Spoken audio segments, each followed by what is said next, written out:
Prediction? Yes, prediction. Pain.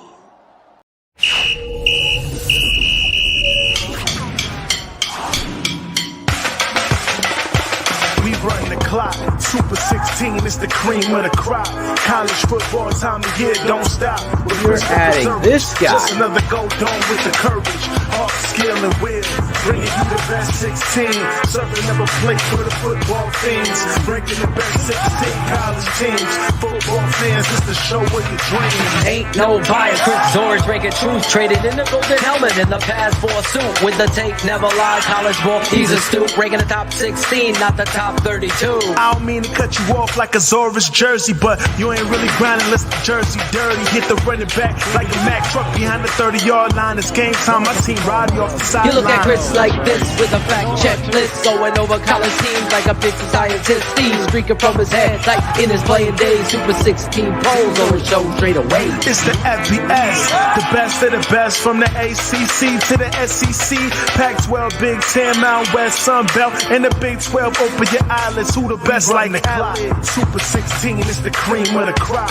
College football time of year, don't stop. With Christopher Zorich, just another go dome with the courage, heart, skill, and will. Bringing you the best 16, serving up a plate for the football fiends. Breaking the best 16 college teams. Football fans, it's the show of your dreams.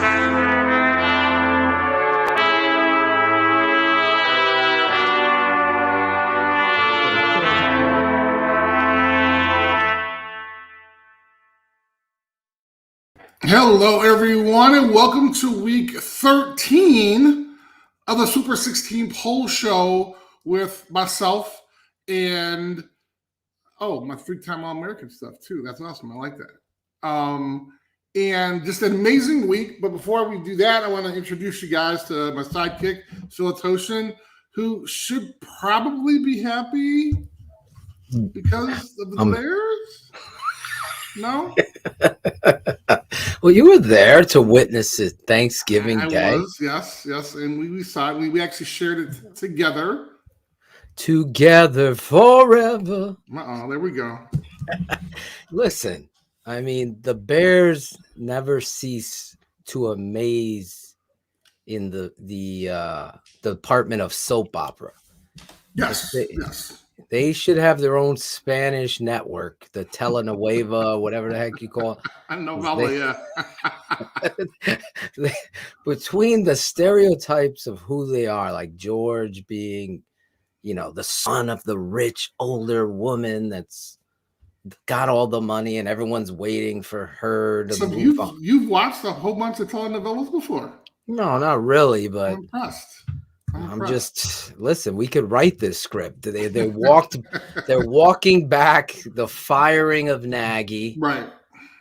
They're using again this shield, and I'm going to get into this week on Keeping It 100. But here, let's just give the condensed version. It's just disappointing in the realms of what we talked about, and we ranted about. It's just you beat the lowly Lions, who have not won a game. And you did it by kneeling down in a manner with which to secure a field goal to win. And to me, as you and my father, you got to meet my dad. I don't know that kind of theory. I know the theory of beating an opponent soundly. If it was the playoffs to get to the Super Bowl or to get to the playoffs or win the division, then strategy, of course.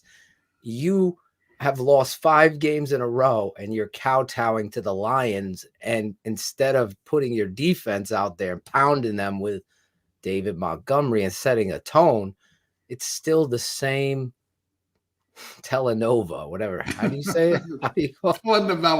Telenovela. There you go. That's what it is. It's so hard to be a Bears fan. It really is. And it's so hard to watch this head coach go out there and he could pull a hamstring with his jaw because he's talking so much word salad. And it's just excuse after. I haven't heard that one. Word salad. Just so much excuses, Chris. It's like last week, if me, you, and my dad are listening, and he's using the excuses of what if. But today He's telling you don't say what if. You were the guy saying it the other day. Like there's no accountability to the players, no accountability to self, and it's just overwhelming. And the perfect perspective was your former teammate getting that monkey off his back, obviously, that we're going to talk about a lot tonight. Oh, Jim Harbaugh going in there as a maniac, winning the way you should win, and that's pounding the football, understanding the importance of sound fundamentals, running the football. This kind of stuff that we talk about isn't a charade. There is no new era of football. It's always going to repeat itself. The I formation is going to come back. Right. And we're going to use it. And all of a sudden, Bill Belichick's brilliant because he's running the I formation again. No, this stuff doesn't. History and football never, ever cease. It just continues to roll. They're going to bring back, they're going to do this. Bubble screen's going to be there. All of this stuff is going to be a part of the game. And unless you have a head coach that is a leader of men, that holds people accountable and has a plan. Well, and who's also selfless. Remember, he said he was selfless. Oh, yeah, he's selfless. Yeah, all of that. It just, I put football away for the Sunday. I took a whole break. Okay, you know what I'm saying? Wow. Saturday, I was embedded in that game. Like, we'll talk about that later. But Sunday, I just put everything. I didn't watch one snap of NFL football. I just put it away. I took a break, and then today I pressed play on his presser, and I got even more. They sucked me back in of anger. I was ready to go rant. No. Exactly. Now these reporters are like, don't feel sorry for Nagy. He's perfectly fine. He's got plenty of money. And the reporters are kowtowing to this. And it was disgusting to me. Like, you're on the cusp of the playoffs. Isn't that crazy? No, it's the NFL, a parity league. That's what they wanted. You're there, but are you there? Are you there? Are you really there? Yeah, are you really there? Are you really there if you're taking a knee for the winless against the winless Lions? Are you really? Let's talk to me after this next 4-game losing streak. And again, he was championing Chris. Last point, my mini rant here. Today he's championing. That's how we say it. Such a hard word. It is. Championing. Exactly. The fact that they pulled out of the 5-game losing streak, Chris. That's important there. That we got out of that kind of stuff. It doesn't sit well with me. So that's my feelings on the Bears. Obviously, no game. They had a bye, that mini bye after a bye. Right. Because they played on Thursday. Right. So now Nagy got to watch NFL real offenses work on Sunday. Mac Jones is blowing out the Titans. But, we're still struggling to find our identity in year 4. And people believe in this guy. I find it comical at this point how Bears fans, or most Bears fans, are ready to get the chant going on Sunday. And it better be loud and proud. Fire Matt Nagy. I don't care what the score is. It's in the first quarter, 0-0. The chant begins. And then it continues. Because ownership, they don't hear anything other than that money counter. Sure. Right, exactly. They hear that, and they're okay. They could sleep at night. The only thing that deters them is the fan base screaming, fire Matt Nagy. And it's totally legal. Obviously, you don't do it at a Suns game, but you definitely do it at the Bears game. So there's Did anyone bring up the controversy about him being fired, or yeah, they did. They didn't bring it up today. They did say the distract. They're calling it the distraction. Period. That's all. Telling them what. Oh my God. That's the hilarious. Murder. We could do the whole show. The distraction. And he's like, yes, the distraction was hard. How did you deal with the distraction with your family? And he's like, well, they kind of know because they're with me that it just was a distraction. There's no truth to it. Like, all right, guys, let's get moving in a new direction. Let's do something you haven't done in 101 years. Show fans, season ticket holders, all the way down to the taxi driver he can't afford the ticket. He's got to feed his family, but he lives and dies with the Bears, that you care just as much as he does. Right. Because people are at the point where they're going to say, Manage, I don't care. That's what they're going to say. I don't care no more. Well, I was also wondering what happened to the Pulitzer Prize winning reporter who kind of broke. Did you see his, did I get bamboozled, or did they switch gears when it became public? Really? Yeah, I didn't see it. So he wrote an article on it. I thought, I'm trying to get a hold of this guy. Okay. I'd love to get him on the show because I want to talk to him too. Like, I don't need your source. I just know that his integrity, after he wrote this piece, he still maintained it because he openly said, it may be my source could have been wrong, but I'm certain that something happened in regards to him sharing that. Wow. So public perception wise, changed the course. This again, and I'm telling you, I believe the writer. I believe that they were going to do this, and it's unfortunate for me and everybody that it came out only to make them change and rethink how they're perceived, the optics of it. Because 101 years they haven't done that. So that's crazy, right? It's almost like championing a getting out of a 6-game losing streak last year. That was the turning point. Now they're doing it this year. So how many losing streaks can you award a coach? Like, we're awarding losing. Think about this. Like, this is like a sign. George Costanza is our owner and GM. Like, come on, Jerry. I go in, I sleep all day. I get up, I clock out. Listen. It's a show about nothing. Wow. It's a team about losing. We're gonna celebrate losing 5 in a row. We've lost 4 in a row every year that Matt Nagy's been here. Amazing, unbelievable. It's unbelievable. If it wasn't true, it's like remember Ripley's Believe It or Not? I remember that show. Yeah, this guy would be on, and he'd be like playing them. Matt. Both Ryan and Matt are great leaders, like Ted. I love how they collaborate. Is it true? Ripley's Believe It or Not. Oh, my God. All right. There's my rant. It's going to be exciting, though. It's going to be who are we playing next? What are we playing? We are playing the first placed Arizona. Oh, that's right. That's right. Oh, my at Lord. Home on Sunday. Right. That now they might not have a coach according to some college sources. Oh, Chris, you got some news there, Cliff.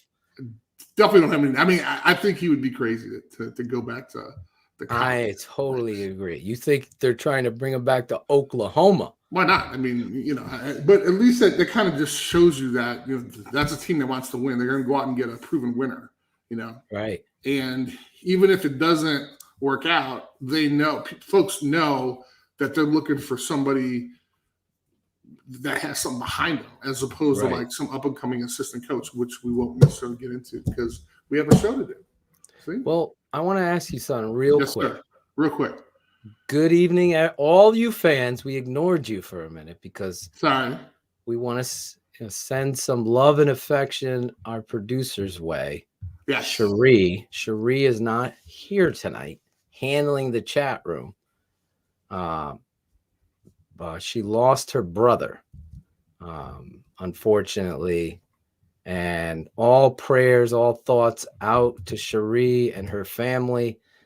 It's just terrible that this day and age, everything going on in the world. So me and Chris want to send our best to Cherie and her family, and so sorry for her loss. So, absolutely. He was young too. He was like in his 40s or something like that. Yeah, very young. Pretty tough. And I know she's doing all right, but how can you do all right with that? It's like this world is a crazy place. And I don't know what else to say about it. It's very difficult. Now I have some. As long as she knows that, she got you behind her and the fans and stuff like that, she's going to feel good. Got her, I think family behind her. Just some perspective in life. You only get one life, so the perspective sometimes rolls in when you lose people. Kind of like puts you into another place of thought, and our thoughts can't be even harder and stronger for Cherie and her family in this terrible time, especially with the holiday and everything, and family coming together. So right. Thank you guys out there for supporting her, and let her know that she's in your thoughts. Now, I have breaking news, Chris, and I want your thoughts on this because it has to do with you. It has to do with you in a way. LSU is expecting to hire Notre Dame's Brian Kelly as the school's next head coach. An announcement could come as early as tomorrow. Chris Zorich. Expected to hire Brian Kelly as the next head coach. This is coming from the smartest man, and it's from Pete Thamel. Yes. Thamel. He's a college writer. I know him. Yes. College writer. So that would be, wow. I mean, that would be really, that wasn't even on my radar. And that would be interesting. Literally a 360 on his philosophy, going from graduating champions to, rolling in the SEC. I mean, it's on a script. That would be a little different. It's not on this script. It's so weird because Shane just sent me that update, and I was going to ask you, like, what are your thoughts about these? You got Lincoln bouncing in the middle of the night, just goes to his team in a 5-minute meeting and says, "I'm leaving for USC." Yeah. Well, you're talking about Cliff I'm actually going to cover that in our thoughts of the day. See, because then we kind of have a year. So I'll let you. The day going. I'll let that go. Okay. Till then. Yes, but sir. this Brian Kelly stuff is literally coming out 4 minutes ago. That is huge. I didn't even so get we got 6,000 shares and likes, for God's sake. It's crazy. That would be, now I heard earlier in the day that they were going to talk to him. So, 4 hours go by and all of a sudden now it's going to be announced. They so must have talked to him with some cashier's checks. That'd be really interesting. Really interesting. Really interesting. This was last week's poll. Yes, it was. We had Wake Forest. Hey, hello. I'm sorry. Hello. Wake Forest, BYU, Wisconsin. 13 was Michigan State. 12, Oregon. 11, Baylor. 10, Texas A&M. 9, Oklahoma. 8, Ole Miss. 7. Who's that team? Who's the next one? Who's that team? Go Blue. Michigan. 6, Notre Dame. Brian Kelly. 5, Cincinnati. 4, Oklahoma State. Interesting. 3, Alabama. 2, Ohio State. They can write on the band. Can they write a win in their college? Number 1, Georgia. That was. Will there be some changes? That would be interesting if there were some changes up there. There's got to be some changes, Chris. I don't know. I don't know. I'm just by teams won. Teams Rick would know. Rick chimed in with a go blue. Rick. I'm surprised he's still awake considering we were exhausted watching the game together. Exhausted. Look at this.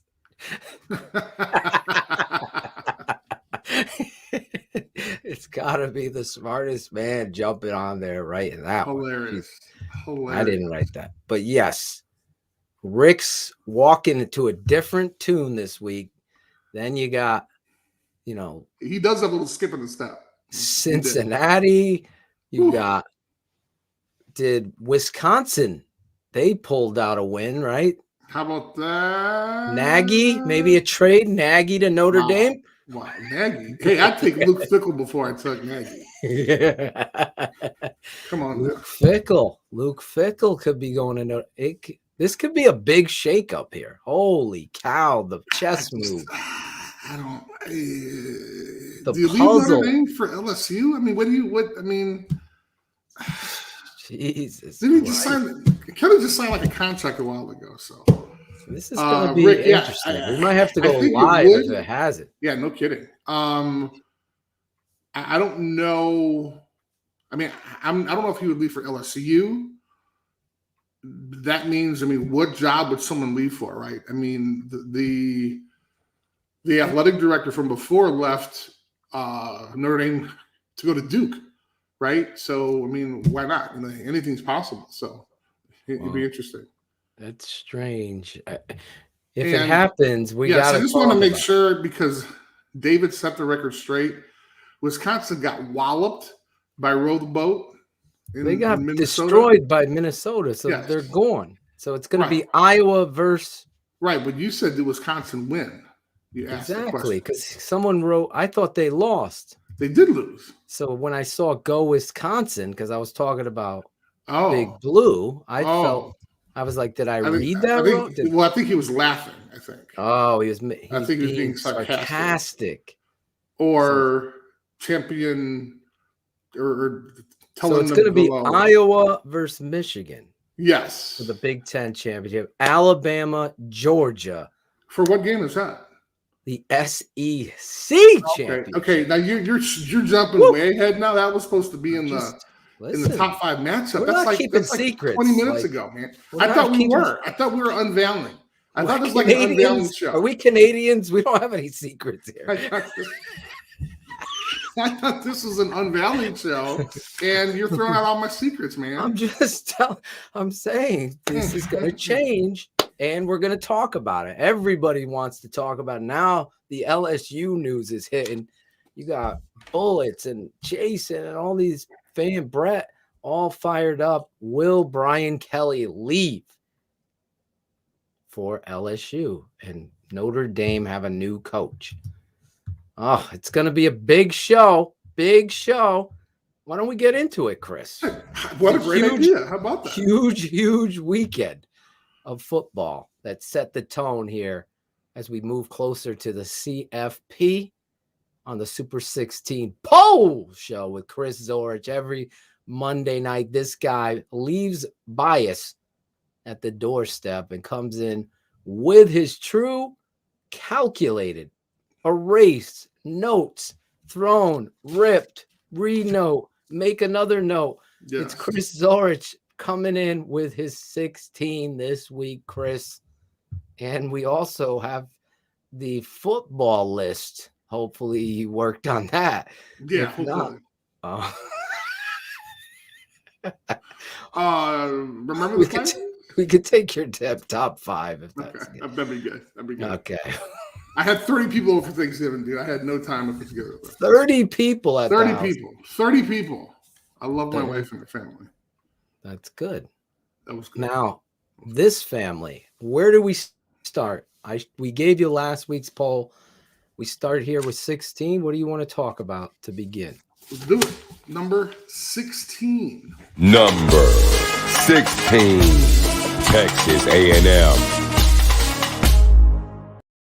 Interestingly enough, we're just talking about it. These guys dropped 6 spots to 16 because they lost to a lame duck coach and Coach O, who I love. Ran into some issues, obviously, but interestingly enough, mentioned that he was not going to coach the team in the bowl game. If they won 6 games, they did, and he kind of walked away. But they had really high hopes. They're going to finish 8-4 with a regular season. They losing to Mississippi State and LSU, unranked teams, really hurt them. However, they have a chance to kind of hang their hat on the fact that they were able to beat Alabama, and Jimbo Fisher was the first assistant coach to actually beat his mentor, head coach, the main guy, Nick Saban. So that's kind of a good thing for him. He's going to finish 3rd in the SEC West, and, of course, they will be bowl-bound. Let's look at number 15. Number 15. Pittsburgh. Apparently there is a time delay there. Thank you, Phil. So we got Pittsburgh, who's debuting for the first time in the second to last week of the Super 16 poll show. And reason being, a lot of folks, hey, Chris, where's Pittsburgh at? Why aren't they in there? Why aren't they in there? Currently, they're 10-0. Excuse me, 10-2, which is great. But the reason why they didn't get in there earlier was because they wound up losing to like teams like Western Michigan, 7-5 MAC team. You can't do that early in the year and expect it to get ranked when you're not playing any ranked teams. So that was really the hardest thing. After they beat a good Tennessee team, they wound up losing to Western Michigan. So, however, they are representing the Coastal in the ACC championship game, and they may be playing number 14. Number 14, Wake Forest. And we didn't even rehearse that. So we want to jump in here because this is what we're talking about, how there's going to be an ACC championship with no Clemson. No When was Clemson. the first time that happened? No Clemson. And you have these two teams that no one thought would be 10-2 this year. Right. And, minus a couple losses, I mean, these teams would have been ranked really high. Yeah. I mean, the quarterback from Pitt, is silky smooth. Yes. This kid's got NFL talent. I'm watching him, and he is that's a football player that someone's going to draft that kid if he comes out. I think he's a senior, right? But there's a winner attached to him. It reminds me of your boy Jake Plummer a little bit when he was coming out with a better arm. Yeah. And listen, I love those guys that are slick within the pocket that can get skinny and deliver. The Wake Forest season, as we've documented on this show, has been one that has been, spectacular. Absolutely. But they had the bumps in the road. Sure. But they were able to finish out strong to help their case here and be in a position where they have not done and won this ACC, right? Have a chance to win it. But Pittsburgh is hot right now. Yeah. So, and I don't know how. I mean, we talked about like the 50s for like some, being undefeated for 7 or 8 games or something like that. So I can't imagine when the last time they won the ACC championship or the championship they were in. Got to be in the 40s. I'm sure. I don't remember the Demon Deacons winning anything but a basketball tournament. That's the truth. Maybe they won a bowl in the late 90s. Sure. But I think what's interesting, though, is now they have a chance to kind of see what competition is like, right? So now they're actually competing against the Clemson. They wound up losing to Clemson, but they had a chance to kind of see what it takes to be a champion. And people might say, well, Chris, they play Clemson every year. Yeah, but they're playing Clemson every year after they've lost 4 or 5 games. They're not playing Clemson when they're the leaders in the division. And I think that's important for folks to know, because when you're 0-7 playing Clemson, it's a little different than when you're 7-0 playing Clemson, Exactly. And so I think people need that perspective. They don't understand that. Right. I think that's and it's a great helpful point. Because, you go into game preparation, you go into the week of practice, you go into the weight room differently. You have a different step, and you work harder. And now for them, they have a chance to kind of see what it takes to be a champion, to beat a Clemson, to beat these great teams that they have, or the better teams in their conference. The frustrating thing for me is we're talking about these guys who are going to compete for the ACC championship, and they're at 15-14. That's the hard part, right? Because you look at the other conferences, even the Pac-12 is a little higher with Oregon and Utah, but it's just interesting how we can kind of take a look at this and see where the American Conference is with Cincinnati kind of coming in, maybe bumping out one of the Power 5 as a Group of 5 conference in the American. It's a good – I like where you rank these two teams because, let's face it, we said it on this show. Wake Forest. Well, there's two stories, two dynamics to it for me. The fact that you couldn't beat Clemson, who has been the Darth Vader, the empire of that division. You have to beat those people. That becomes, then you become a paper champion. As people, you've won, you got lucky, you did this. You don't want to be in that. You want to set the tone and build your program and establish it and become the new empire. You didn't do that. So that puts a glitch on your season. No matter how this ends, that is going to not sit well with those players, because you had to beat Clemson, and it was prime for the picking too. Now Pittsburgh, who is more of an established football program, has a history and a past. They come rolling in here on a hot streak with a quarterback they throw the ball all over the field. Right. They don't even run half the time. Matt Nagy might be calling plays there. So this is going to be, a tone setter. And then the last point that I wanted to make is the Wake Forest coach. Like, is he going to dart out in the night? Is he going to be the next guy going to the next place? That's something, once these coaches start, okay, we had a winning season. Now the next, if Brian Kelly leaves, is the Wake Forest coach going to Notre Dame? That stuff is what I don't like about college football. It's like the only thing I don't like. I like the transfer portal. I like how they established that. I always think players first, but coaches, I don't think it's fair to the kids, the families, and everybody committed to a program to have all these coaches moving in the middle of the night. You go to your... That's hard. It is. It's too hard. It's too hard on families.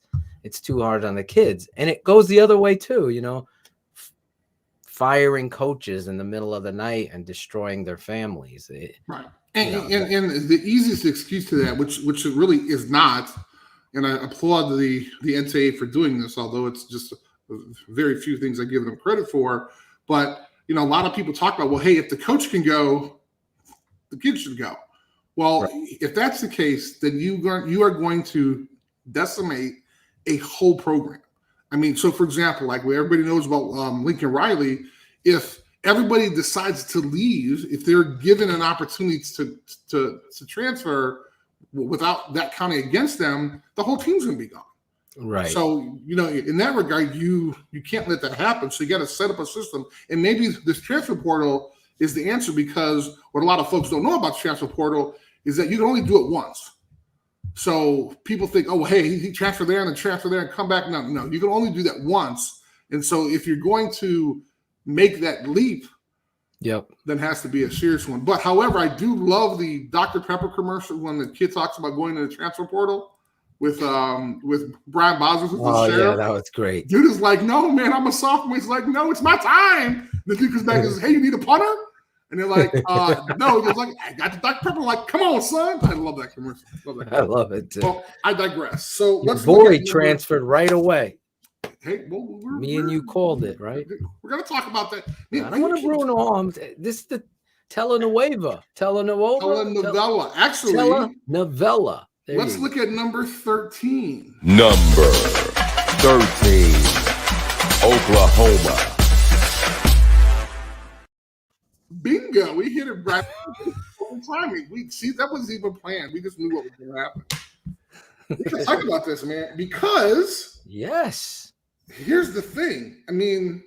First of all, great game, phenomenal game for those folks who have a chance to see it. Because again, great teams in the Big 12. This is a game before they even go to championships. So this is kind of like Auburn and Alabama in the Iron Bowl. This is the battle of Bedlam, and it's Oklahoma State. This is it was a great game. However, when you look at what the results were, what the ramifications are, right? So you got, thank you very much, Steve. So you got Lincoln Riley going to SC, and then about 6 hours later, guess who jumps in the transfer portal? My boy Snake, the Rattler. Exactly. The Rattler Snake. So now here's the question. Does the freshman, Caleb Williams, does he jump in the transfer portal to go to SC. Oh. You got to be, I mean, that got to be scary, right? Because Caleb, I mean, he has no idea who's coming in. Right. I mean, no idea who's coming in. He's going to be the guy. He just forced them to make a decision to sit the Heisman Trophy candidate down, which they did. So now he transfers. Yep. You're the main guy, but who comes in? They have a totally different offense. What would you do, Chris? You're his dad. If I'm his dad, I'm saying stay put and see who comes in. That's what I would say too. I'm totally on the same page as you. If this coach is whispering sweet nothings in his ear to come to USC, first of all, I'm gonna shame go on him. I'm gonna go knock on his door. I'm gonna go beat his ass. Because you freaking talk to my kid. You talk to my kid who's 18 years old. You better come talk to me. Exactly. I will. Hey man. Anyway, sorry. I love the passion coming out here. Hold people accountable. You can't do that to an 18, 19-year-old kid. Exactly. Who, he thinks you're walking on water because he was sitting behind a Heisman Trophy candidate. Man, I never gonna play here. Then all of a sudden, Riley had the balls to sit Spencer Rattler down, put him in there, and he blew up. So yes, I'm sure he's going to be in his ear. But like I said, don't talk to my kid as a freshman. You come talk to him, talk to his parents. I would, as a father, you stay there. We find out who the next coach is. You've committed to Oklahoma. Sure. They've given you a scholarship. Right. You've proven yourself a leader. You want to show all those other guys that they're going to stay there with you. F this coach leaving out in the middle of the night for more money. So I want to see how this plays out. And the transfer portal now with the coaches being able to move, obviously that has always happened since I was a kid. They can move. So now this kind of levels the playing field, so to speak. So it's interesting. Spencer Rattler, though, where do you think he'll end up? I look at a great correlation with Jalen Hurts when you want to talk about character. You want to talk about somebody who I want on my team. There was I forgot what it was, a tweet or something like that.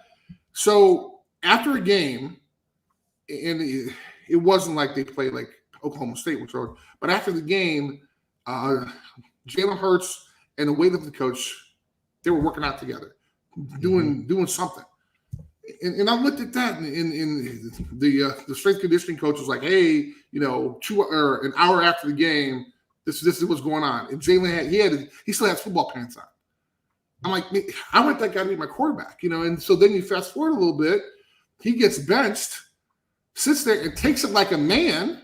The whole season, comes in, wins, and then is like, hey, I'm gonna go ahead and go somewhere else. And by the way, Alabama, he leaves there and goes to Oklahoma and almost gives them a national championship. Again, I want him as a competitor. Yeah. Rattler, though, as I've told you, seems to be a little arrogant. Yes. There's a difference between cocky and arrogant. Sure. And it's a fine line at that position. I just think maybe this is the humbling that he needs because there's no questioning his talent. He needs to be a little stronger, get in the weight room because he's got like a 17-year-old body. Instead, you got to be a 20-year-old body when you're playing quarterback. If your goal is to play in the NFL, you can't look. I mean, Jared Goff, are you going to sign Jared Goff to play for you? No. Right. The Lions are in deep trouble with that. So my point is, looking at the lay of the land, like a University of Miami or Florida State, somebody that needs a quarterback to kind of build back this program that has been once proud. Those are the school, I would like to sit and look at where a Rattler, obviously he needs a coach that's going to be tough love with him. So that's another aspect of that. So he's liable to go back west. I think he's from Vegas. I forget where he's from. Okay.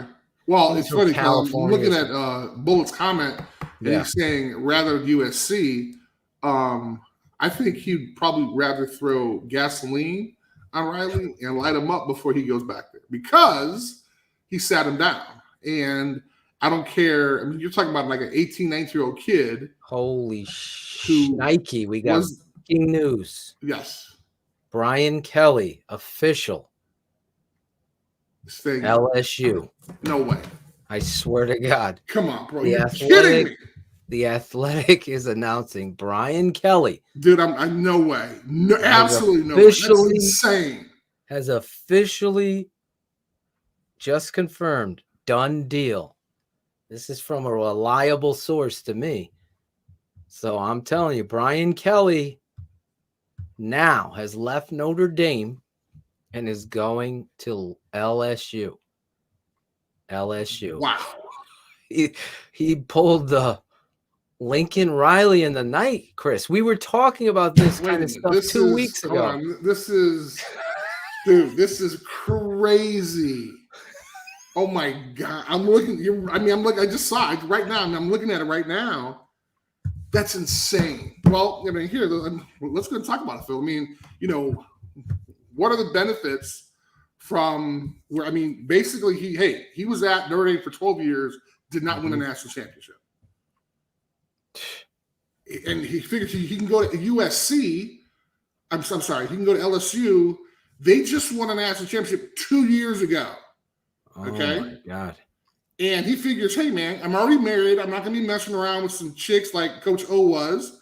And hey, I've had the discipline. I've been involved in a discipline program like Notre Dame, so I know what's right and wrong. Wow. So this is really Dude, it's official. Brian Kelly will be hired as LSU's next head coach. Sources confirm. Kelly, who took over in South Bend in 2010, is the winningest coach in Fighting Irish history, has made a pair of college football playoff appearances, and has Notre Dame on the doorstep again this year. It is now on ESPN's Bottom Line. Brian Kelly to LSU is a done deal. Okay. Look at that. So let's actually take a look at this. Let's examine this, right? Yes, we're live here, reacting to this pause live on the Super 16 Pulse. So when you look for a coach at Notre Dame, who do you look for? You look for someone special. You look for someone who can handle that environment. Right. Well, at the time, do you get a coach from the Big East? Okay, which in Brian Kelly was hired. But the thing that I remember most about that whole situation is his players. I don't know if you remember this, but there was a he called a team meeting. The meeting was outside, and he just said, "Hey guys, I'm going to Notre Dame. I'm out." And players were pissed. They were yelling, they're screaming, they're running out there, upset and everything. And that was a season that they were, I think, 11-0 or 10-0 or something like that. They had a chance. He did not coach them for the bowl game. So historically, you have this. I mean, this is in his DNA. He's done this before. Okay. Right. So you look at what's going on here, and you have the power, you have the ability. If they want you that bad, they're going to keep it on the down low until you finish what you started this year, at least. Right? I can't believe he's leaving on the cusp, on the precipice of this whole bowl championship series, because Alabama, Georgia, they can still get in. Exactly. They could still get in. They could still get in. And you know what, Chris? He's screwing over their chances. How does the committee look at this if he leaves? How do they look at it, Chris? I mean, please. Right? First of all, will they bring him? If it's coach, is Marcus Freeman your head coach now? Does he take over? Who do you have? He's been there for years. He's been there for years. I say no. Who's the guy? I love him dearly. Who's the guy, though? So now the athletic director, Jack Swarbrick, better pull out that list of 4 or 5 candidates he has in his pocket that he carries all the time and starts thinking about that. But as of right now, staff has to coach this team. Oh, absolutely. And I think he has an assistant head coach who hopefully, that responsibility would go on to that person, because you'd want to keep that chain of command going. But I mean, as players, I mean, Notre Dame especially, again, graduating champions is his motto, because he can't talk about wow, Kathleen, okay. Kathleen is fired up. She's definitely fired up. Show me the money in the middle of the night. This is interesting, because this is what Notre Dame coaches don't do, right? Right. I mean, that's the dream job, right? Well, apparently not. My God. Apparently not. So the idea that, again, why would you leave, right? I mean, I'm sure he's getting paid. I mean, he's getting paid a lot of money. I don't know how much he's getting paid, but I mean, he can't win a national. He wants to win a national championship. He had a chance to win 2 on the Division II level. Now he has a chance to. I mean, he wants to win one here. Teo's here. It's hard. It's hard to win at Notre Dame, and this is basically what he just told everybody in the country, that hey, I'm leaving Notre Dame, top program in the country. I'm leaving there because it's too hard to win a national championship. I'm going to go someplace where I can win a national championship. Now, obviously, have not had a chance to talk to him, so I don't know if that's what he's thinking. But again, I mean, it's not that hard to imagine why he's leaving. Right here, live on TTNL's Super 16 poll show. So interesting. This was so Chris unexpected. Zorich. We are getting breaking news. Brian Kelly, Coach Kelly, has left Notre Dame to go to the Tigers in the SEC. In the middle of the night. Coach, in the middle of the night during the season. It's only 8:30, but still. It's the middle of the night. It's the middle of the night when these kids are trying to compete with a possibility to go on the national championship game. There's an opportunity there, right on the cusp of them being able to play for the national championship and get into this, and he's conceding to me, saying, we're not going to get in.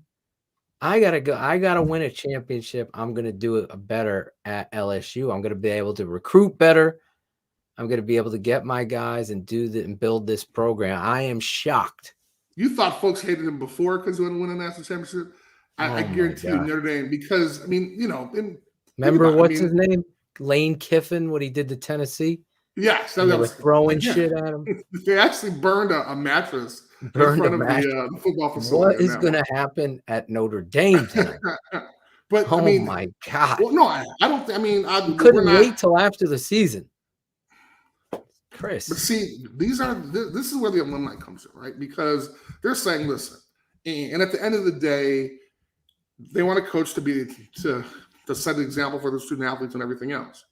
And so when you look at what he did, right? I mean, let's say Houston beats Cincinnati. Let's say Alabama loses to Georgia Tech. To Georgia. I mean, you have all these scenarios that now all of a sudden Notre Dame is in the top 4 and has a chance to compete. Right. And what do? You leave your team?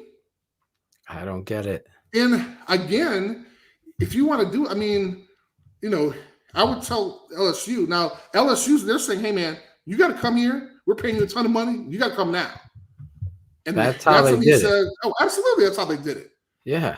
But Brian Kelly got to say, wait a minute. I guarantee it's $100-something million deal. Oh, it has to be. For him to be like that, it has to be. It's definitely has to be. That is so interesting, man. That's insane. Jeez, this breaking news here. Craziness. You know what? Let's skip a couple because I know we're kind of pressed for time here. So I'm just going to run right through them. We'll run through them. You just list them. Yes, sir. Number 12. Number 12, BYU. Again, have an amazing year. 10-2. Going to be in the Big 12 in a couple years. They may even have a chance to go to a January 1 bowl because they are independent and they're not held to anybody's conference. Let's take a look at number 11. Number 11, Michigan State University. Okay, I'm not a geography guy. I had no idea Ann Arbor was so far from East Lansing because you had snow flurries in Ann Arbor and you had a damn snowstorm in East Lansing. That was absolutely insane. But they wound up moving 3 spots to 11 after being Iowa. No Iowa on this. Here. You know what? I'm going to read some off. Look at Iowa's schedule. And I can bring it up. You're actually going to see why. You're going to see why. Well, I'm surprised because they won the other division and they're going to be in right, but Michigan State. But people want to know. Please, that just talks about how weak that other side is. Well, because they did beat Wisconsin.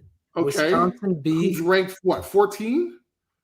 Or not even in this. Excuse me, they didn't beat Wisconsin. I got a course correct. They lost. Okay, there you go. See? So there you go. You're right. Thank you. You're getting me fired up, man. They beat Minnesota. Yeah. Illinois. Right. Oh, yeah. Oh, Illinois. They beat Nebraska. Okay, thank you. So last 4 games, they lost to Wisconsin. Yes. So. And Purdue. That put them out. That was their 2 losses. That put them out. Hey, man, they were highest 3, I think. They were. Us, you know? We were there with them. We were on the Iowa bandwagon. We were. The corner's back and they're winning exactly. again. In the center, we had an All-American. We had our Super 16 All-American team. We should come up with a Super 16 / Walter Camp help All-American team. There we go. I like it. All right, so let's go to number 10. 10. Number 10, Oregon. Okay, a few things to say about this. This is great because they wound up moving 2 spots to number 10 after beating Oregon State in the Civil War. Interestingly for them, they would have had a great year. Again, they lost that first game to Stanford. They were up there. They beat Ohio State second week of the season. Unfortunately, they just couldn't get it together. And it's really interesting. I think they're doing something smart. They're actually playing the Pac-12 championship on Friday night. So that's going to have a huge draw. I think it's going to be on like 7 Central, 8 p.m. Eastern. They're going to have a huge draw. Folks are going to be excited watching that game. It's going to be a big game. So that's one of the good things that's going on with Oregon. Interestingly enough, not sure they'll be in a January 1 Bowl, which is kind of interesting because they're playing for a conference championship. So let's take a look at number 9. Number 9, Baylor. Talk about an amazing year. The Baylor team has had just a couple ups and downs. Wound up, they actually played 4 ranked teams and beat them. 3 ranked teams and beat them. Unfortunately, they lost to TCU, who had no coach at the time. That was terrible, terrible, terrible situation. And but here's the thing. They wound up beating Oklahoma State, right? But here's the thing. As we all know in the coaching idea, that it's very hard to beat a team 2 times in the season, except if you're Green Bay and you're playing the Bears. But the idea of being able to beat 2 teams is really hard. They have a chance to actually do it. They already beat Oklahoma State. They have a chance to – that was Oklahoma State's only loss. So it's going to be an interesting game. They're going to be playing Oklahoma State in the Big 12 championship. So I think that's going to be an exciting game to watch. Let's move on to number 8. Number 8, Ohio State. I'd like to give this game some justice, so we'll talk more about this when we talk about Michigan. But interestingly enough, there's a possibility we may not see Ohio State on January 1, which is kind of interesting. But again, they took the first loss on their chin, beginning of the year, worked themselves back up, played an amazing game that we'll get into in a couple minutes, but they will have a chance to go to a big bowl because they travel well. So anybody who's not handling the national championship games, they're going to want Ohio State in their game because they travel very well. So let's move on to number 7. Number 7, Ole Miss. Now, this is kind of exciting. Ole Miss moves up one spot to number 7. I'm excited because this is Lane Kiffin, who everybody kind of wrote off as being this young jerk guy.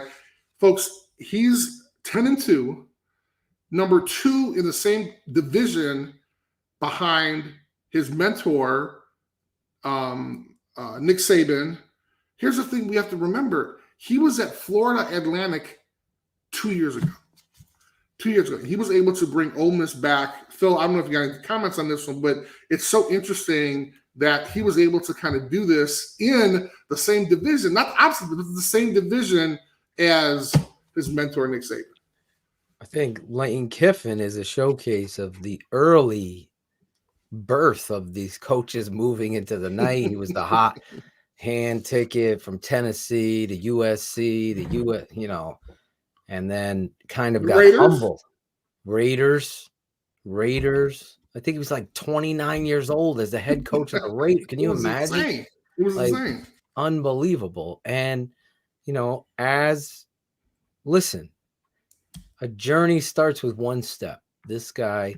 Well, you're getting philosophical on us. Philosophical on us. When it comes to coaches, I look at people like this that with a hot hand, kind of cocky, arrogant, way too early to be who he thought he was. Humbled, worked at it, and now is here. And we talked about this a few weeks ago, Chris. This is where you stay. Right. Notre Dame comes a calling. Nope. Right. I don't care. Lane, you were down in the dumps eating cheeseburgers at the local pub, and everyone hated you. At Florida Atlantic. Exactly. No one gave you anything. Don't forget that all of these supposed fans of yours hated you. They hated you. You've rebuilt yourself, and you're developing a brand at Ole Miss. We talked about Wake Forest, this same kind of thing. Lane has to stay there and build Lane's Saban's Alabama, Lane's Ole Miss. That's the most important thing. If he moves on to Notre Dame, I think that's the wrong hire for Notre Dame. Because when's it going to happen to you again? Like, do we not learn? Like, are we that abused wife that we're just he's going to change? That was a bad correlation. I'm just saying, you got to learn from this stuff. The Chicago Bears, I feel like Here you go. Okay, I'm in a terrible relationship. They suck me in based on my loyalty to this team. Sure. But football, like I'm getting a text from my buddy Joe. He's a police officer, big fan of yours. Well, tell Joe thank you. And I'm not understanding why you're reading text during the show, but okay. It's popping up on my screen here. Okay, all right. So sure. I can read above like a teleprompter. Fair enough. A president. Fair enough. Read my lips. No new taxes. Anyway, we got no football by Thanksgiving, meaningful football with the Bears. This coach is rebuilding Ole Miss. Hopefully Lane stays there. I am getting another text. I don't know what this is. Notre Dame has to make a move at head coach. Sources indicate there will be some momentum among the university that they will elevate Marcus Freeman, former Chicago Bear and Ohio State linebacker who has captured the first shutout in how many years for this defense? But again, are they trying to build? This is a reliable source, Chris. I love me some Marcus Freeman. Me some Marcus Freeman. And I will tell this to him to his face. And I'll be absolutely 100% honest. Could we get him on the show now? Call him up. Well, not after I make this comment, maybe not. I'm being 100. I'm being positive. Call him and make it to his face. You said you'd say it to his face. Marcus. It's Chris. Guess what? I don't think you're ready yet. So here's the thing. I mean, I think a perfect example of this is that I've had kind of close experience with was when we won the national championship and Barry Alvarez was our defensive coordinator. He had a ton of opportunities in front of him, head coaching opportunities, but he knew he wasn't ready. So what he did, he went into Holtz's office and said, look, I want you to teach me how to be a head coach. I want you to show me what show me practices, show me attitude, show me speak you, whatever it is. Teach me how to be a head coach. And they spent a lot of time the following year together. And he was able to walk into Wisconsin and turn a horrible program around into a powerhouse and change the athletic department as a whole, became the athletic director, and now they have a couple of statues around the campus of Barry Alvarez. So that's, I think he should take that step. Richard, thank you so much, but that would be suicide for me. I would not. He's even. Not ready for the head coach job. Thank you very much, Chris. Assistant coach right there. No, I enjoy being an executive recruiter. I enjoy my life. I enjoy hanging out with Phil. There you go. I'll take the job, Chris. Love Notre Dame, but I know that I have my limitations. Yes. Getting back to my boy Marcus Freeman. That's a great thing, by the way, that you know your limitations. Sure. Now, for Marcus, though, he came from a good program, not a great program. Well, it's not me because I'm not 6'2", so that's a good thing. More like 5, more like 6. So, I think that he's been able to gain that experience at Cincinnati. And again, it's fine.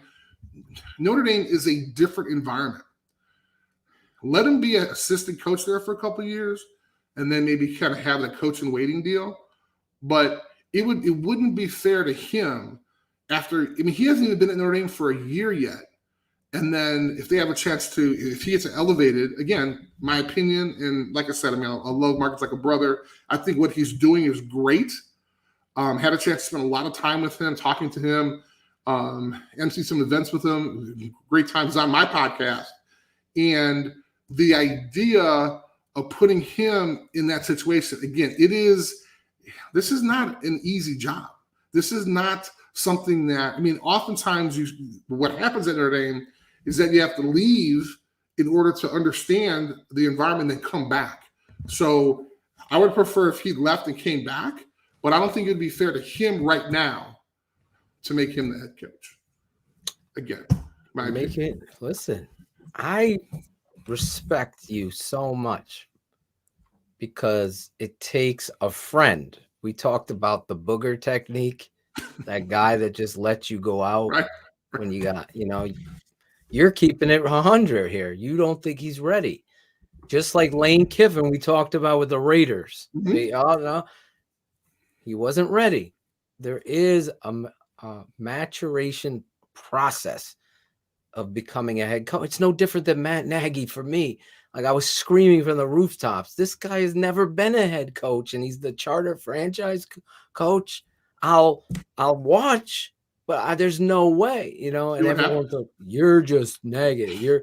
You're just no." I'm a realist because I know what it takes to be a head coach, and what you're saying. This guy's just establishing himself as a defensive coordinator.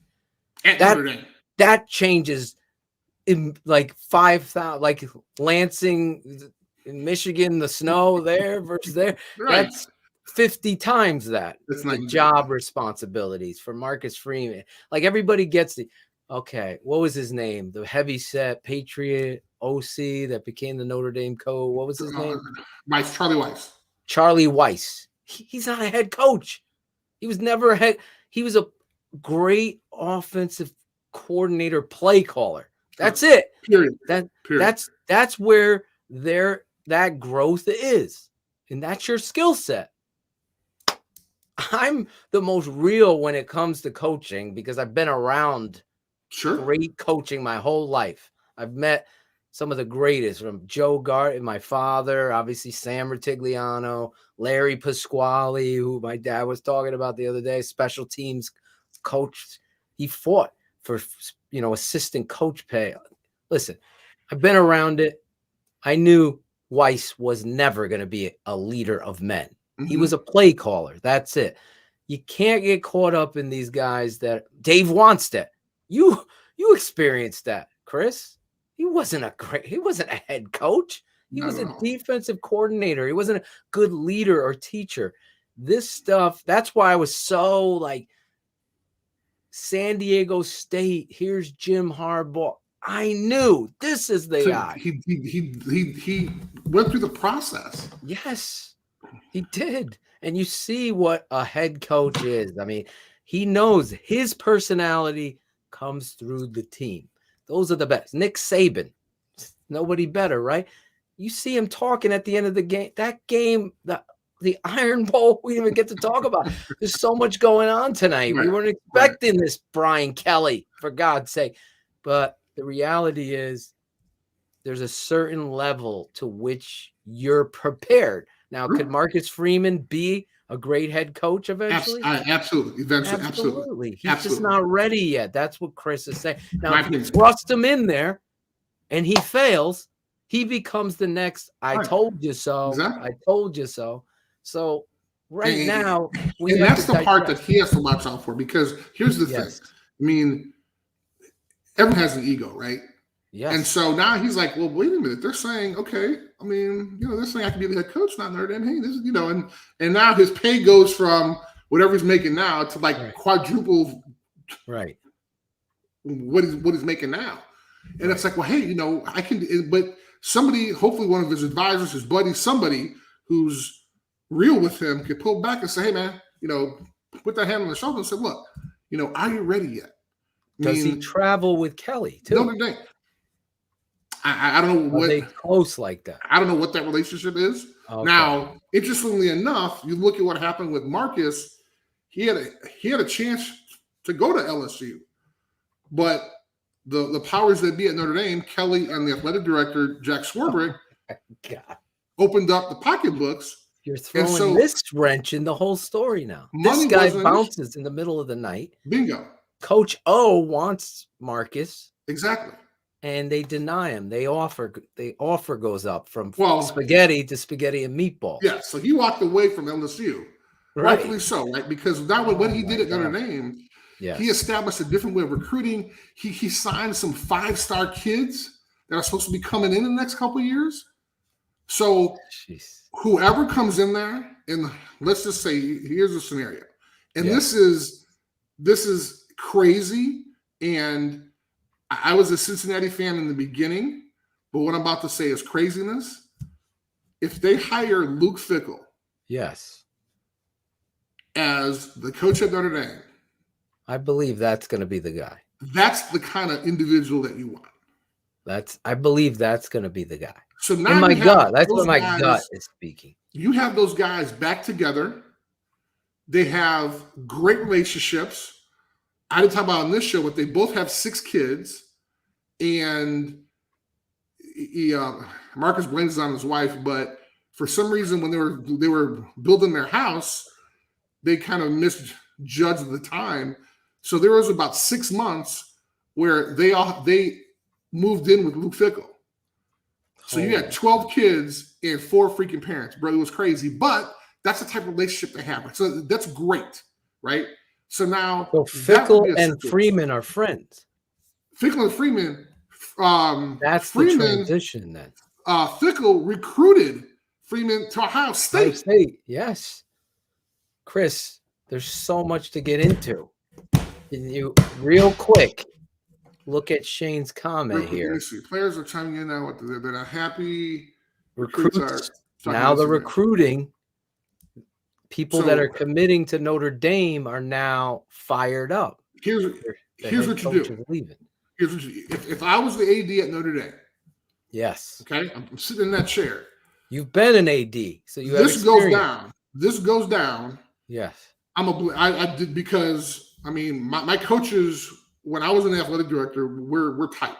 So I got no surprise. I mean, if one of my coaches came in and said, "Hey, I'm having some problems, I want some more money," whatever it is, my door's always open, my phone's always on for you. So if Brian Kelly, if this was a surprise for Jack Swarbrick, who's the athletic director of Notre Dame, that's a problem. First of all, okay? Think about that. You have a coach, you're supposed to have this relationship, especially at Notre Dame, it's supposed to be tight. So even if LSU did come to him, I would hope that we have the type of relationship where you come to me and say, hey, Chris, you know what? I just got a call from LSU, man. This is what they're talking about. So now we're sitting down and talking about that, right? We're talking about the hard issues. Mm-hmm. If he found out about this just kind of, in the middle of the night, it's bogus. Anyway, so if I am Jack Swarbrick, I am right now calling Luke Fickell's agent and say, hey, we would like to make Luke Fickell the next head coach at Notre Dame. You're going straight for it. We're going to make this public, but I want him to finish coaching his year this year, we will have assistant coaches coach our team. But it has to be public because these recruits have to know who the next head coach is going to be. But I'm going to allow him to go ahead and finish his year with Cincinnati. That's what I like it. I like that. Because if we don't do that, then now we are just as bad as LSU. We're just as bad as Brian Kelly now. Right. Even in the middle of the night. You're doing the classy thing. Well, Shane wants to know. This is about integrity, though, right? Can you send a Notre Dame visor to Hallis Hall? Just saying, it can't hurt. That's a good one. Can you also just comment on the Urban Meyer? Because I could never see Urban Meyer at Notre Dame as great a recruiter. No, absolutely, and that was. There were rumors that he literally was on a plane over there and diverted, but that has since, because of what happened, you could never see them hiring him, right? That's gone. That is gone. Exactly. Especially this recent thing. I'm just letting you know. I'm just saying. First of all, when you take a deep dive into his programs, they're a little shaky. He doesn't have a lot of discipline with his guys. Guys are doing some crazy stuff while he was the head coach, and that we saw at Florida, and we saw that. And Tebow, I don't want to start a political. But I will say that ship has passed. So I can ask you, who would be your top three people that you'd go after if you were the athletic director at Notre Dame? Top three. Okay. Number one on my list, obviously, would be calling Michigan. And getting Jim Harbaugh and saying, hey, I'm just the athletic director of Notre Dame. They screwed you over. They made you take a pay cut.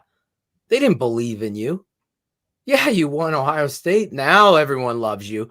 3 weeks ago, everyone was talking about, you got to get over this hurt. He can't do it. He can't. We say you can. That would be my number one. You like that pitch? I do. I like that. David Shaw of Stanford, my number two. David Shaw has the experience dealing with the academics, great recruiter.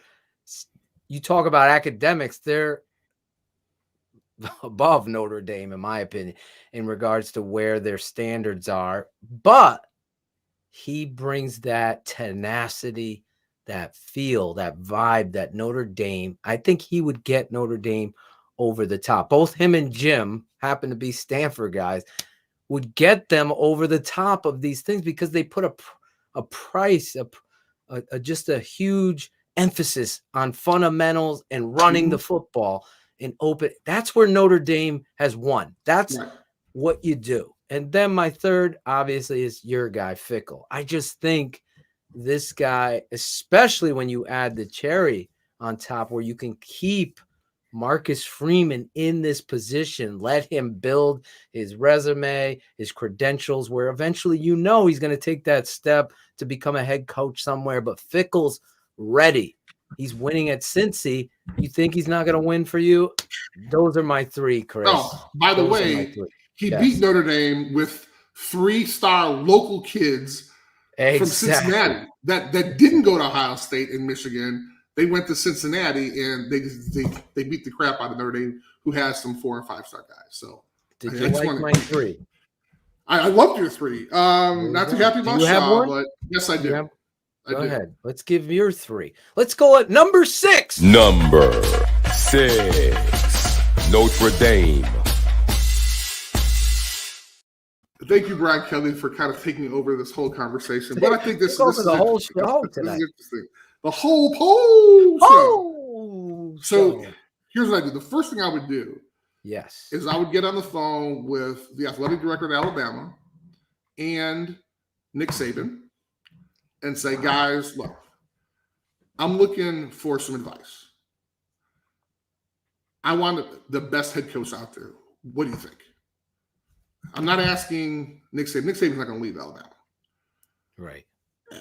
As respect from AD to AD, that's why I'm talking to the athletic director at you Alabama. Respect what they've built there so much so that you're allowed to pull down your curtain and say, help me. Absolutely. Help me. I want to be where you're at. Tell me what I would camp out at their house, but that's a whole different story. So anyway, so I would ask those guys, see who they say, and take that into consideration.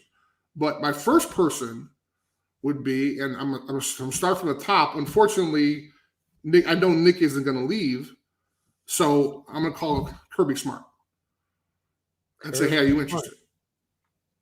Let's say he says, okay, so that'd be Kirby Smart would be number one. Yep. 2 would be Luke Fickell, because I like what he stands for. Not too happy where he's at. Don't think, Laz, that would be a hard one right now, because I think Illinois beat them this year. So that would be rough.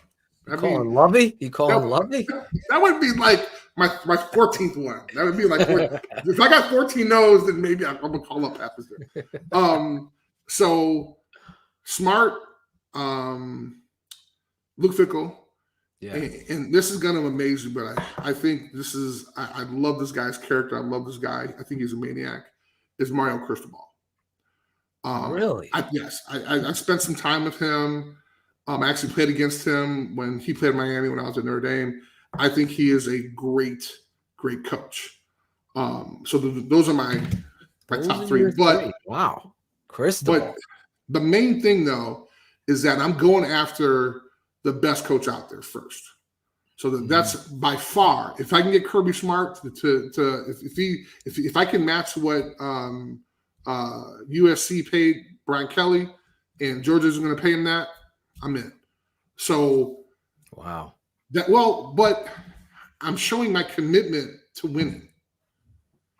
Now, unfortunately, at Notre Dame, what the athletic probably has to do, he probably has to go talk to the board about the folks that he's thinking about. Right. See, that's the hard part, right? Because the board is so influential at Notre Dame. But those are my top 3. You're not going to call Bill Cowher? I'm not going to call Bill Cowher. Only because he's been so far removed from college. Well, that's why I always say that. I joke with people. Well, but Bill Cowher's so far removed from coaching. He's gonna come back in and all of a sudden hit the ground running. Well, no. But he doesn't want to convince 18-year-old kids to come to school. Are you kidding me? Dave Armstead's not on your list. I'm shocked. Okay, now I'm gonna rip this Show him the money. I'm gonna rip the camera off, right? Exactly. Dave wants that, man. Well, perfect example. Why isn't he coaching now? Enough said. There you go. Enough said. All right. What number are we? We got time to finish. Let's finish the poll. Let's go. Okay. Number 5. Number 5. Number 5. Cincinnati. Possible head coach of Notre Dame. People may say, Chris, you're an ass. How are you doing this? You got them ranked 5. Everybody else in the country thinks that they should be in the top 4. Why are you ranking them top 5, even though you love Coach Fickell? Here's the reason. It's the level of competition, folks. If you're undefeated in the ACC, that's a different story. If you're undefeated in the Pac-12, that's a different story. If you're undefeated in the SEC, that's a different story. You're undefeated in the American Conference. Long pause. So that's the reason why they're not in my top 4. Because I agree with you. They're not. I don't think. Now, again, we'll see. However this thing works out, whoever they play, I'm not. I told you so person. I'll just maybe say it very loudly, or maybe print it on paper and say, "What is this?" But the idea that I think it's just because it's the level of competition. You say, well, Chris, they beat Notre Dame. They beat Notre Dame handedly, and Notre Dame suffered in my poll. Yeah, but we talked about this at the time. Chris dropped his team, but also the perspective that a lot of these blog boys and writers don't understand, the keyboard tough guys, is the appropriate time with which you play these teams. Like I always look back, well, we beat so-and-so and they beat you, so therefore we're betting. That's not how it works. When did you play so-and-so? That's where the timing is. How much have you improved? We looked at Iowa. They were playing great football. They had a big injury. They let down. Now, where are they? They're where they should be. They're not even in his poll. I think they should be in the poll. They would be in my poll, but I'm saying they're not in the top 4. They're not, even though they won. It goes all the way down the list. Who are they playing? Wake Forest. Same thing. Chris has been very, very on point, really, with your rankings. I'm very proud of what you're doing here because I think you are truthful, you're transparent, and you're also measuring the competition and the performance within it. I thought I was holding you accountable with Clemson early on. You were just getting used to your Super 16 poll show. Now you got it down to a science here because I'm with you. I think Cincinnati's competition isn't what you're seeing other conferences play. And if I'm wrong, I'll be more than happy to tell you that I'm wrong. I mean, I got no problem to admit, hey, man, I was wrong. Absolutely. I'm not trying to hide and trying to say that I'm the only person that can do this stuff. But the idea is that I think that being able to play a certain level of competition is just important. And when you look at the folks, the teams they played, that's a huge indication on the success they're going to have. And if they're Cincinnati is the best in the American, and you saw it. They're dominating folks. But everybody talks about the bowl game last year when they lost to Georgia by a touchdown. Half of Georgia's team was in the NFL. They didn't even play the game. So anyway, let's move on to number 4. 4. I got a quote from Coach Kelly for you. Number 4, Oklahoma State.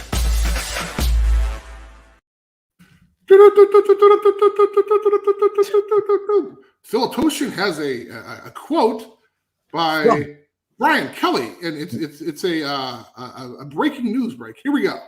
Notre Dame coach Brian Kelly was asked if he'd ever leave the program of his own volition on Saturday after a TV segment of him started people talking about a possible move. Kelly did not mince words and swiftly rejected any notion that he'd leave the Fighting Irish for another job, stating, "No.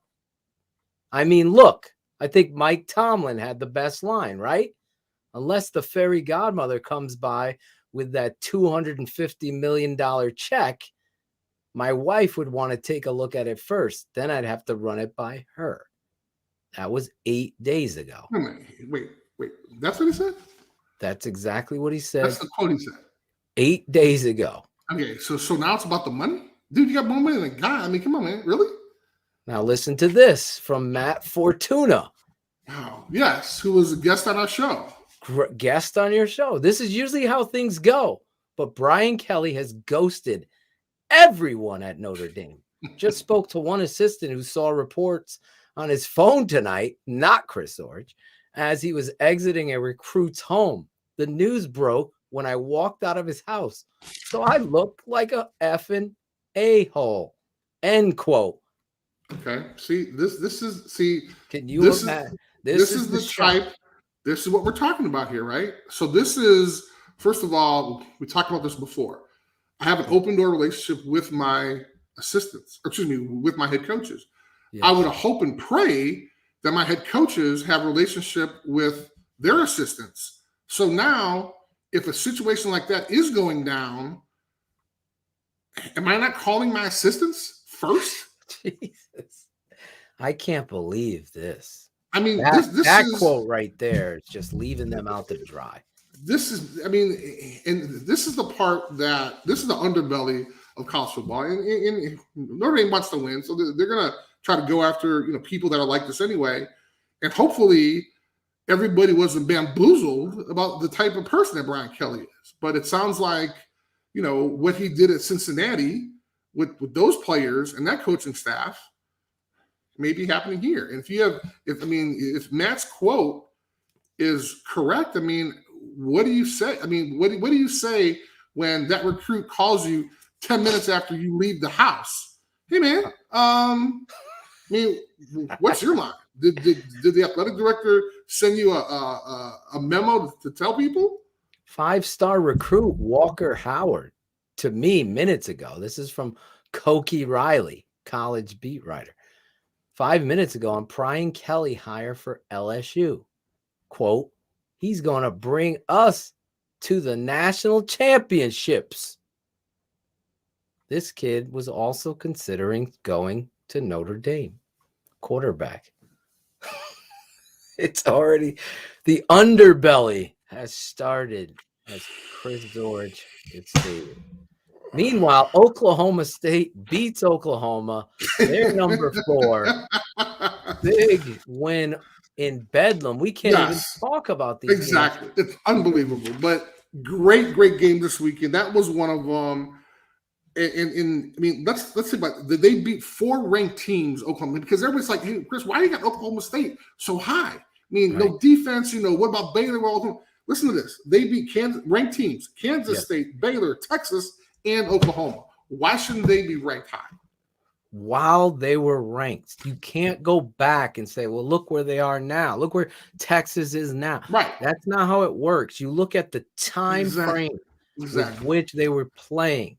Exactly. I always hate those blog boys that do that. Like, no, they only beat Texas. No, Texas was ranked when we played them and beat them. That was a big win we had to overcome. How do you think we got ranked? Stop. Don't look at it from Jimmy John's perspective. Listen to the 16 Chris Zorich keeps it ranked, which is why ESPN keeps it ranked when you look at the schedule. And this is damn sure what they're doing in the CFP meetings. They're talking about teams when they're beating teams. They're talking about beating teams that are ranked at the time. So let's get through the rest of the list, and then obviously the big news. If you're just tuning in with my guy, former Notre Dame All-American, 3-time All-American, Chris Zorich. Dude is very, very surprised. I am reacting live to I am the news. amazed. Everybody's surprised. Chris thought I was giving him a prank. I did. I thought I was getting bamboozled by my boy. Here we go. Number 3, Chris. Number 3, Alabama.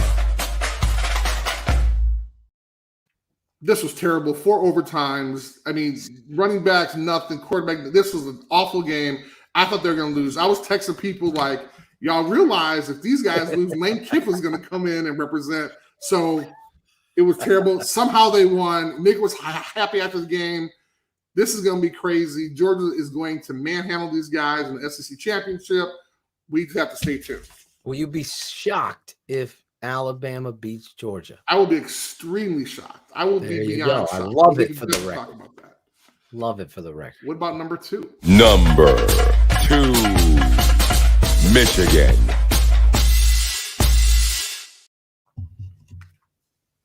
Go Blue. This is amazing. This was one of the most exciting games all year for me. Rick and I were just, we were exhausted, tired. It was amazing. Absolutely. Oh, my God. It was amazing. There he is. Go Blue. Blue.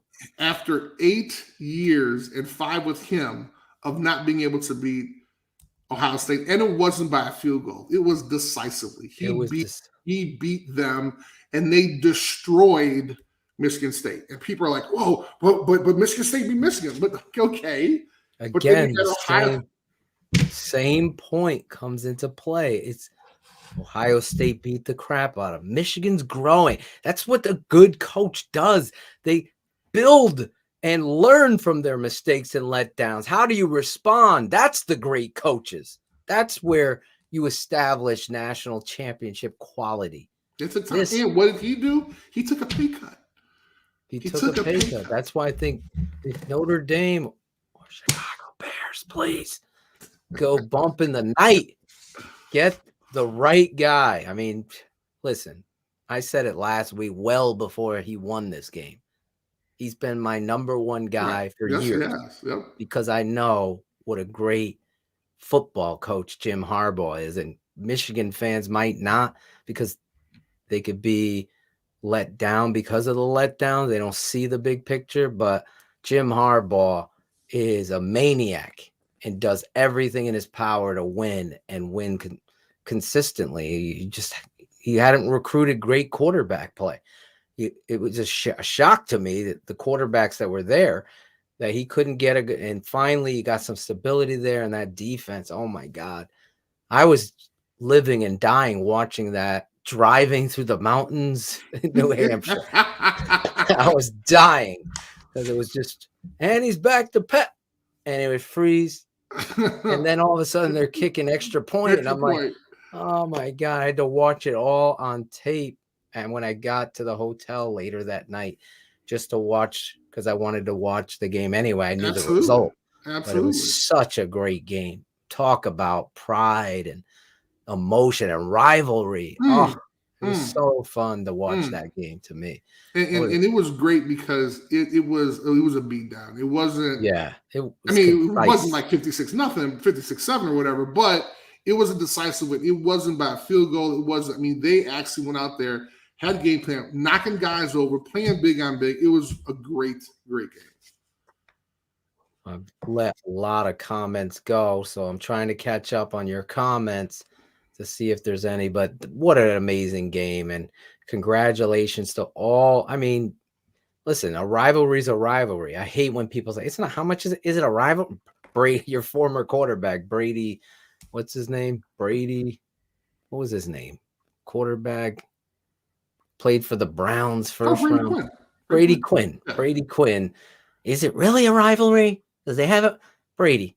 You have a position to talk and teach young fans. Don't be a sellout. That's my advice to you. Don't play that. What happened? Is it a rivalry now, Brady? Yeah, after the game, you're in. Don't play that game. That was just my little reprimand. It didn't sit well with me. I'm Fair like, enough. Stop with that. Even the Bears have gotten beat every time by the Packers. That's still a rival. You get up for that, you win. It's up to the coach to make sure. Obviously, Nagy's not the guy. But when the new coach gets in there, because it is going to happen, you just put it into the universe. Hopefully, it's Jim Harbaugh. Anyway, great game by the... After he turns down Notre Dame, right? Yes. Would he? I mean, I know his dream job is the Bears. People ask me, Jim Harbaugh said this at Stanford. My dream job is to coach the Chicago Bears. It's written there. It's audio somewhere. Someone has it. But I remember hearing it and embracing that. So people have asked me, well, he's never going to leave and go. That's his dream job. There's something about my dream job would be the head coach of the Bears too. See? So what I do, if I was the coach of Notre Dame and the Bears called me to fix it, I'm going to sit down with my wife and she's going to remind me, well, that was your dream job. Do you want to take that on? Do you want to take that challenge? Or do you want to stay? And you got to think about it. You got to think about it. Are you going to do it? If it's your dream job, you do it. That's it. But Ted and George will figure that out after they talk to Ernie Accorsi and hire a wide receiver coach for the Jets as their new head coach. He's a great play caller. Great. Really great. The two games he had a chance to call. He was great. He was great. They have me playing the Lions. And they have me playing Lions both games, but really it was great. He did a great job calling play. He called it against the Lions both times. Our number one team. On the Super 16. We went so many different directions. I forgot we had a number one team. Number 1, Georgia.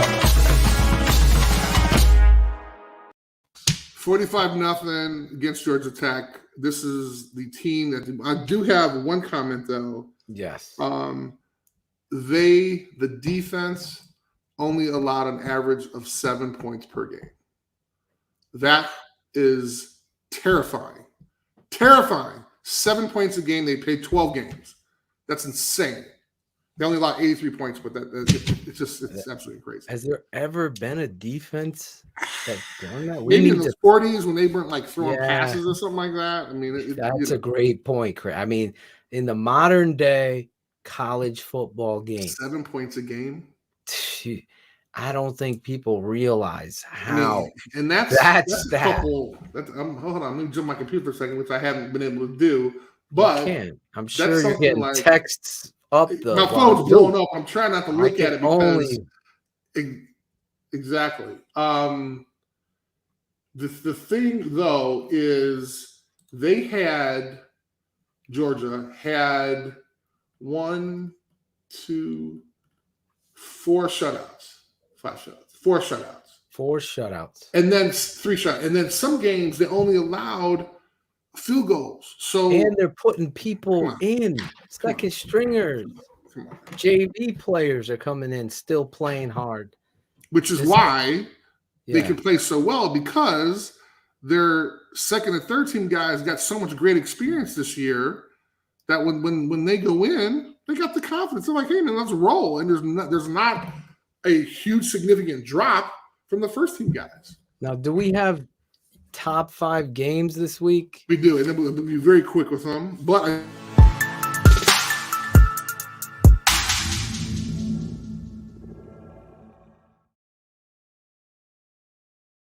just wanted to comment on one. It was an awesome game. It was Michigan Ohio State. So that was an awesome game. Yes. All right. So these top 5 games is actually going to be 6, but it's only 6 out of respect for 5B. The ACC, because first one, SEC championship, Georgia versus Alabama. Huge. Number 2 on my list, Big Ten championship, Michigan versus Iowa. Could Iowa pull a weird upset in this game? I mean, you understand what Harbaugh has to lose. I mean, he had to take a pay cut before this.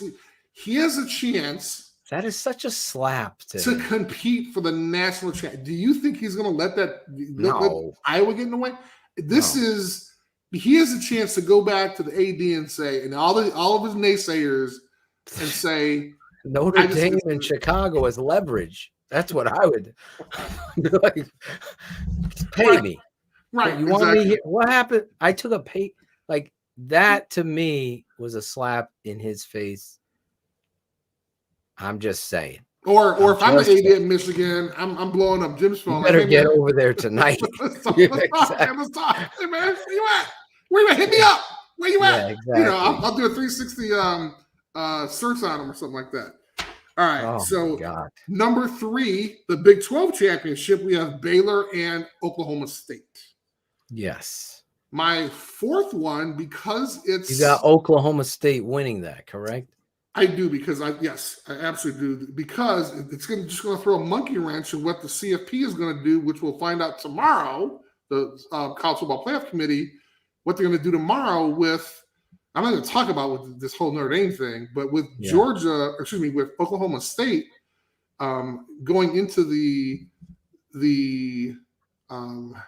Big 12 championship. Do you take a 1-loss Big 12 champion over a no-loss American Conference champion? Yes. Well, based on what you're saying. Oklahoma State played 4 ranked teams. You brought the 4 ranked teams at the time. You also brought the level of competition. This is going to be crucial how they set this deck.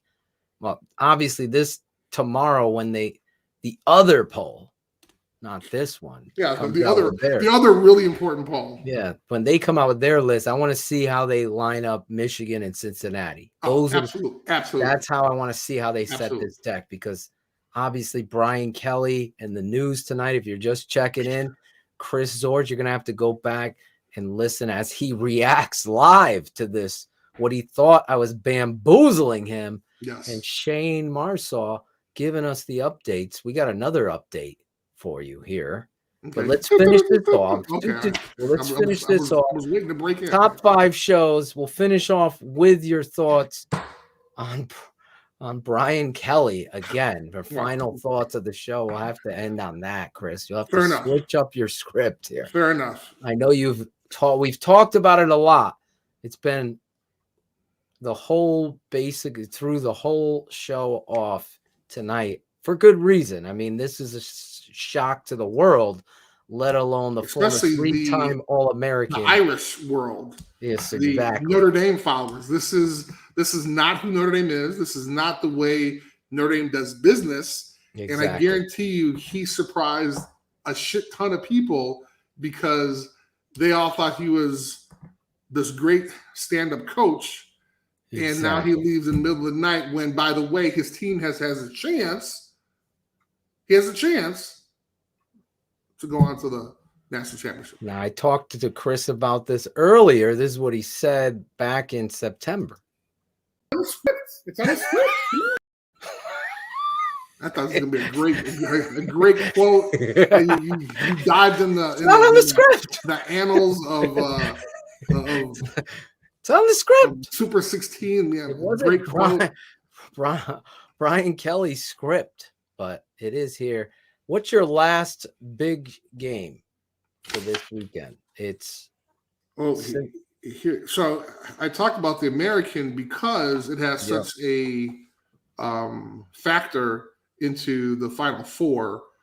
But my last big game, and this is sad because the ACC is 6th, but it's going to be the Pac-12 championship, which you're going to see a rematch with Oregon and Oregon State. So, wow, look at you! But as I mentioned before, the folks of the Pac-12 commissioner was a genius putting that game on Friday because all the other games are going to be on Saturday.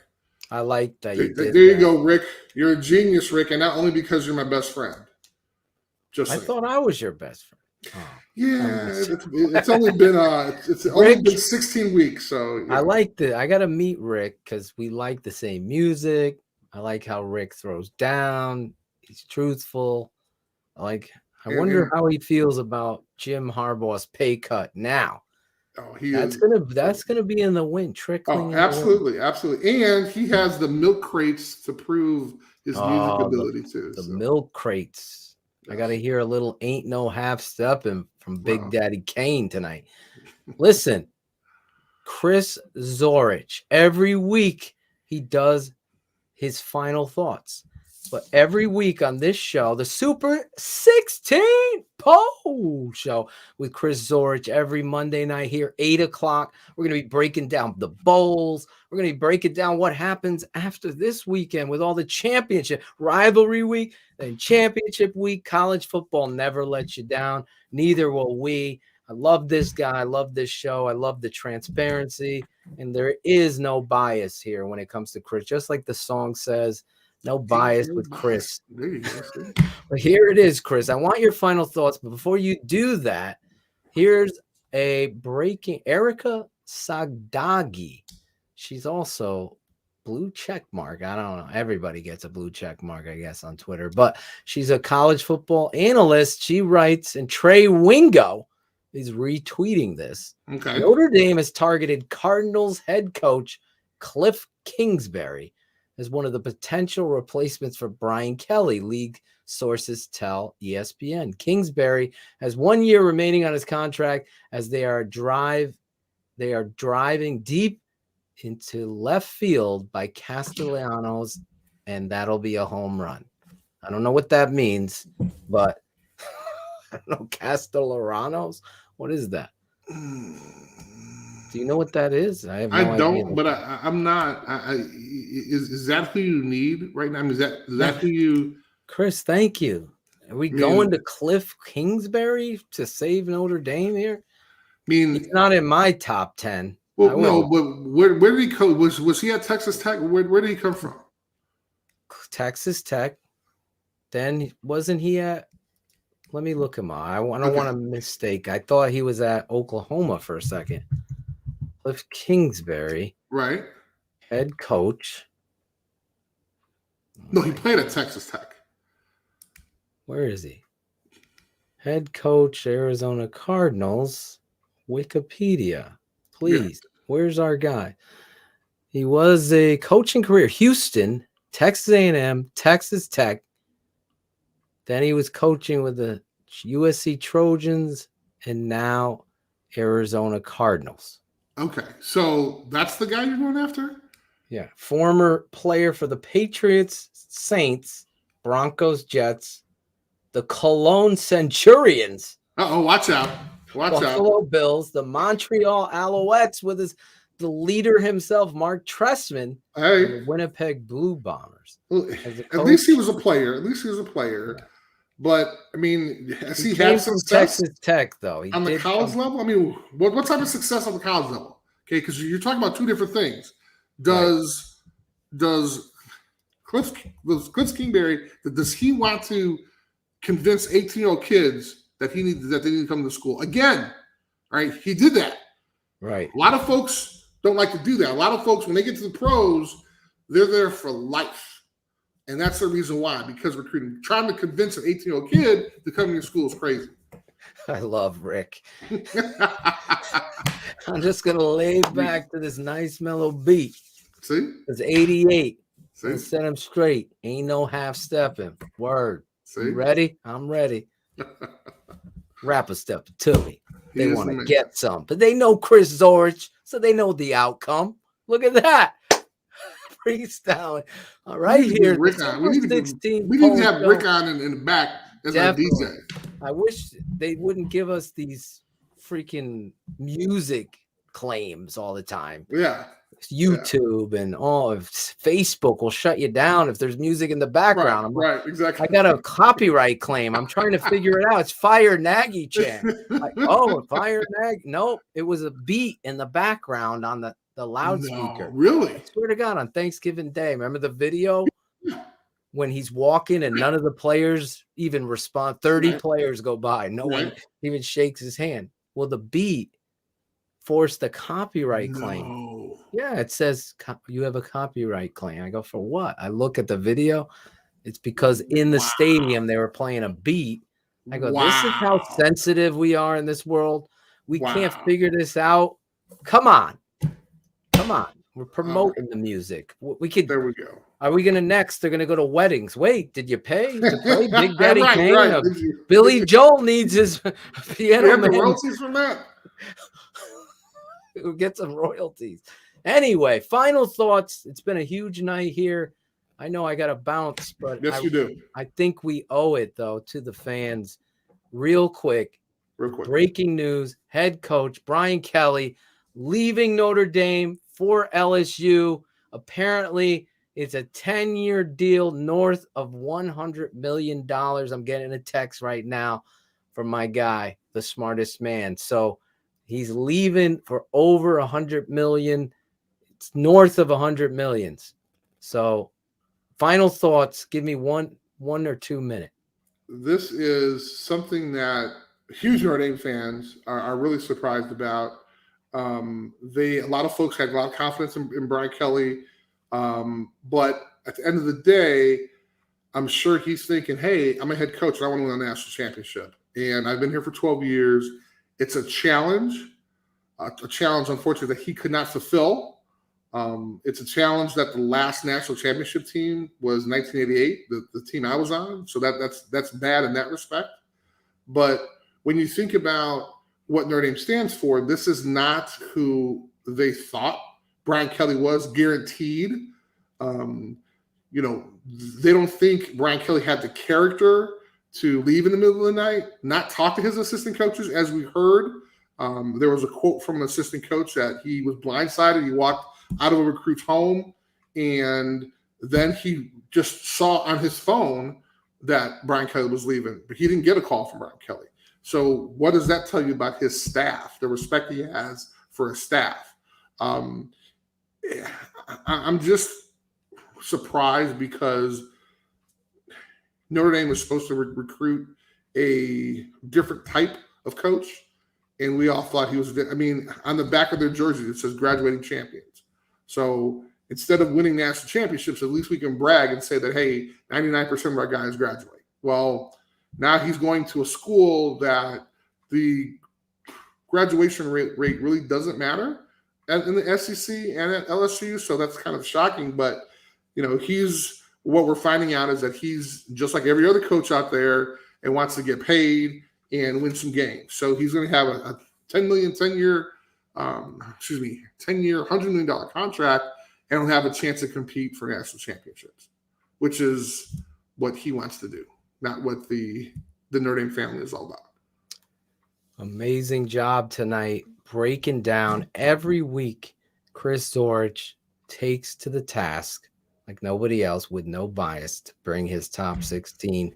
The Super 16 Poll Show brought to you by the National Football Foundation, the College Football Hall of Fame, as well as the Football Writers Association of America. We can't thank them enough. I can't thank Chris Zorich enough breaking down this news all night. If you're just tuning in, Chris and I talked about the Brian Kelly moving on from Notre Dame in the middle of the night like the Baltimore Colts did, like Lane Kiffin and others before him, showing his true cards, true colors, as Chris is saying. Well, it's again, all about the money, Jerry.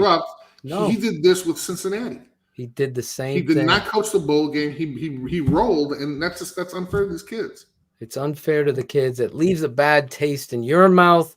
It leaves a worse taste in my mouth when I hear about that assistant coach at the kid's house leaving and finding out as he's walking and buckling his seatbelt in his whatever car he's driving. But that's what I'm telling you. You're supposed to have a better relationship with that. This guy showed his true colors. Absolutely, he might actually benefit you. Everything happens for a reason, right? I think we're going to see. We're going to be breaking all of that down here with Chris Zorich. Maybe we get a guest next week talking about who's going to be the next Notre Dame head football coach. We gave our top 3. If you just tuned in, got to check those out. We'll see you next week, 8 o'clock on Monday. This week, though, on TTNL, Keeping It 100 will be live on Wednesday night talking about this and a lot more. Maybe, Chris, you could jump on and talk about it then too. I don't know what your schedule is, but we'll see. But this is huge news. Obviously took the show in a completely different direction, but you really kept to the task, Chris.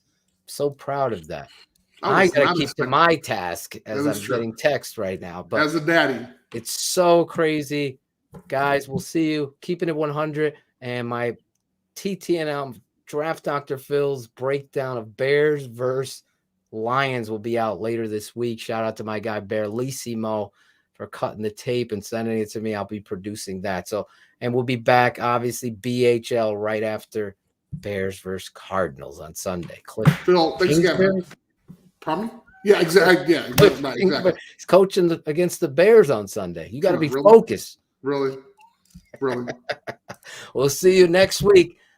For Chris Zorich, I'm your guy, Draft Dr. Phil, on the Super 16 Poll Show. There you go. Thanks for watching the Super 16 Poll Show with Chris Zorich. Like, subscribe, and comment. This has been a special presentation of the Tape Never Lies Network. Performance over politics.